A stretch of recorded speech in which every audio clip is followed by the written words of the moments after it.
was meant by words and phrases, so I think it's appropriate for us to sort of figure out what that phrase cancel culture means. Is it new, or is it something that's been around for a long time and we just renamed it? Who gets to decide who or what is canceled? It was the summer before I started the 9th grade when the movie Grease came out. You may remember that movie, Olivia Newton-John and John Travolta.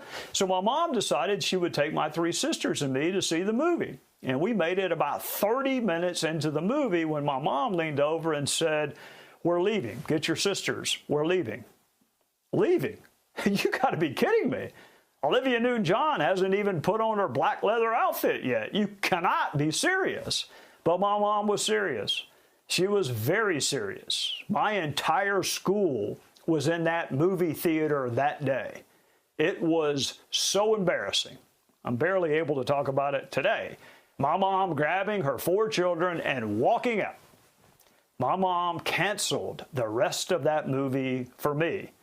And she was not the only parent I had who engaged in cultural cancellation. My 3 sisters and I could not watch Happy Days. We could not watch Gilligan's Island or Sesame Street. So you can forget about Dallas or Dynasty or Flamingo Road. Was that the cancel culture, or was that my parents deciding they wanted to control what their children were exposed to? And once I got married, I actually came to long for my parents' rules on TV. They were nothing compared to my wife's rules. She can hear a bad word through 3 walls and a mute button. I had to check into a hotel to watch True Detective. And Game of Thrones, she still doesn't know I watched that. Well, I guess now she does. Is that the cancel culture? I think it's a lady wanting to fill her mind and spirit with good things, with positive things. If you don't like something on TV or in entertainment, you have the right not to watch it. The question is, do you have the right to make sure no one else can watch it either, or hear it, or see it, or read it? I think what frustrates many of us is the inconsistency with these new societal rules. A professional golfer loses a sponsorship for a word he uttered to himself. But if you flip the station to another show or another movie, you will hear people mock religion, you will hear God's name taken in vain, you will hear words that would get your tongue cut out in my mother's house, and there's no consequence. You take Jesus' name in vain and nothing happens. You utter another word and you lose your job. I think what people want is some sense of fairness and consistency. You know, the First Amendment says Congress shall make no law abridging the freedom of speech. That relates to Congress, to government. It does not relate to how we interact with each other. We can set those rules too, but they must be fair and they must be evenly applied. Freedom is hard sometimes. Your freedoms may offend me and vice versa. Freedom works best, I think, when it is tempered with grace, with understanding people make mistakes, with applying the same rules to your own words that you apply to other people's words. Our framers protected certain freedoms for us, but they were also very concerned with the right of those in the minority.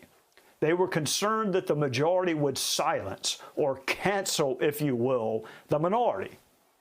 Freedom, grace, education, understanding, I think we could all benefit from the proper balance of those ideals. How we treat the minority matters because they may not be in the minority forever. Most of all, I hope we can apply the same standard of fairness to others that we want applied to us. Joining me now, former Congresswoman from the great state of Hawaii, Tulsi Gabbard. Hey, Tulsi, how are you? Aloha, my friend. It's good to talk to you as always. Likewise. All right. I used to turn to you when we were serving together for guidance. Tell me what the cancel culture is and why we should be concerned with it. Well, you rightly started this conversation talking about freedom.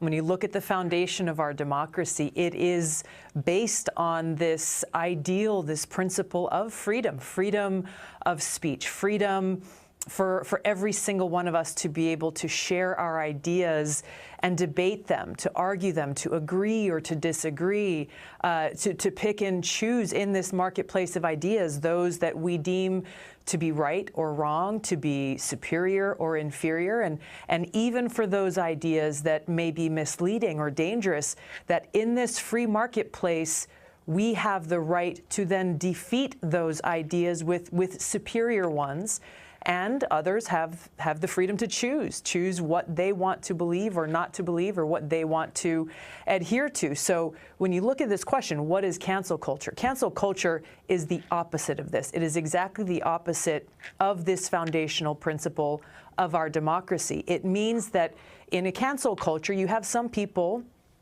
who believe that they are special, that they are superior, that they have the power to be able to shut down those who have ideas and views that are different, who may follow a path that they deem to be the wrong path, and will therefore say, nope, we're going to place obstacles in front of you, we're going to silence certain voices so that only those who agree with us in the path that we deem to be right is the one that is before you to choose. And the issue with this, there's a few issues, but the main issue with this is when you look at our rights and freedoms and our ability to debate them and respectfully come out the other end agreeing or disagreeing, as you and I have over the years, it's based on the fact that we are all children of God. And recognizing that, we then treat each other with respect and respect this freedom that we have. So let's look down the path and say, okay, well, where does this cancel culture lead us? You see the final expression of cancel culture in Islamist terrorist groups like ISIS and Al-Qaeda, who basically go and behead those who are they deem to be infidels or heretics in order to silence them, in order to protect others from being misled by those heretical ideas in the eyes of an ISIS or Al-Qaeda. And so when we look at cancel culture here at home, we see those efforts to cancel or silence those that they don't want the people to hear from, those who may offer a different idea than the one that those in power want people to see or to hear or to be exposed to. And so this is, when we look at the foundations of our democracy, this is the danger of where this path leads us unless we as individuals stand up against it. And that's the final point I want to make on this is, what can we do? Because I get asked this a lot. What can we do to stand up against this cancel culture, this fear-mongering, this bullying, that if you don't adhere to this path that those in power say is the right one, then you are at risk of losing your job. You are at risk of losing family or friends, or being unpopular, or losing likes on social media. This requires us to ask the question of ourselves, who are we trying to please? And this is something for me at a really young age. I recognize that life is short. Death can come at any time, and I was happiest and am happiest when trying to live my life to be pleasing to God, to my best friend. And so as I've gone through my life, and especially in politics, the media is coming at you with attacks, political opponents, social media, I have always found that peace and that strength in going within and knowing You've that been great, Tulsi. God You has ain't afraid of unconditional nothing. love for all of us.